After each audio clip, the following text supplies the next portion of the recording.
One experience that I had around being simple, and it was actually, it impacted, it changed me, but I failed at this example. We were in a big deal at NBC, and it was big, complex transaction. There's a company, I think it was called Multimedia or something like that, and they had television stations, they had newspapers, and they had cable. And we didn't want the cable, and we didn't want the newspapers, but we did want the TV stations. And so we had a company that came up and wanted to partner with us, and they said, okay, you know what, we'll take the cable and the newspapers if you guys will partner with us, and you take the television stations. We said, great, so we were working to do the deal. And then TCI at the time, Leo Hendry, who's a good friend of mine, Leo came in and said, hey, TCI says, you know what, we'll come in, we want to come in and take the cable channel. And so I said, oh, you know what, this will make our partnership stronger. And actually, to tell the truth, I think what I was doing is I wanted our partnership to sound cooler. And I thought by having TCI in our partnership, we just looked like we were the smartest guys on the planet. But you know what I did? Was I made it so complex that now starting to negotiate with 3 parties, and TCI had some baggage. And that complexity just, and bottom line is our deal blew up about 2 days before the bid date. And you know what I learned about that in everything that I do, especially in a critical element or a critical time in a transaction, is you just got to get to simple. And by getting to simplicity, you just fundamentally make better decisions. The final thing that I'll talk about tonight, before again opening up to any questions, is this notion of elevators. And I'm going to tell you the end of that last story when I talk about elevators. So this deal blows up, we really want it.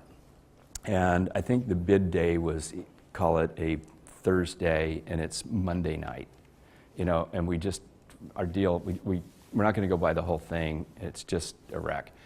So there was, at the time, the Pension Fund of Alabama was doing all kinds of media deals, believe it or not. They had somebody that was their sort of trusted partner, and they were doing media deals.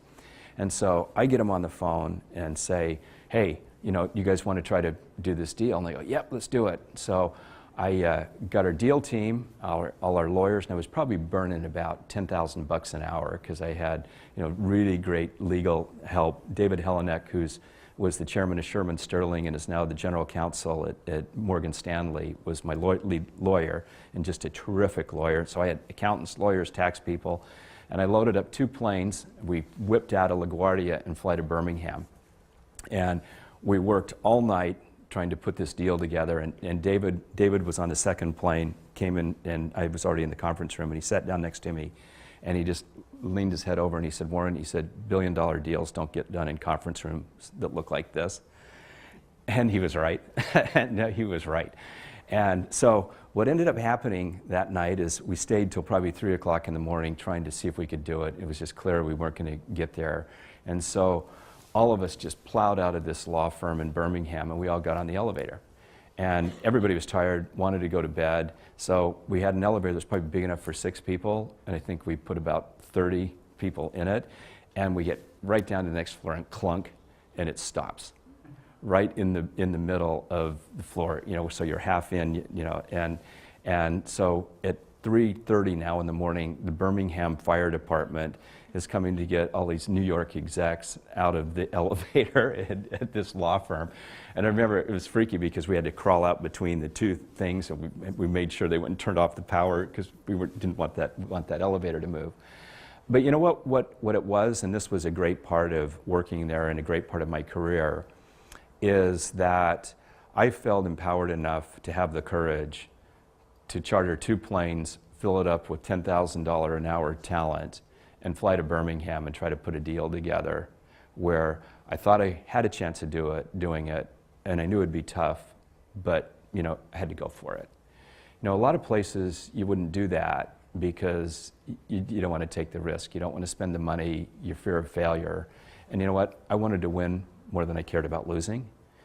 And I think that's a big part of the success of a lot of the places that I've worked at, is when we approached problems, or the way we approach problems today at Acxiom, or what we tried to do at Amazon or Electronic Arts, was we always tried to win. We didn't fear losing. It was all about winning.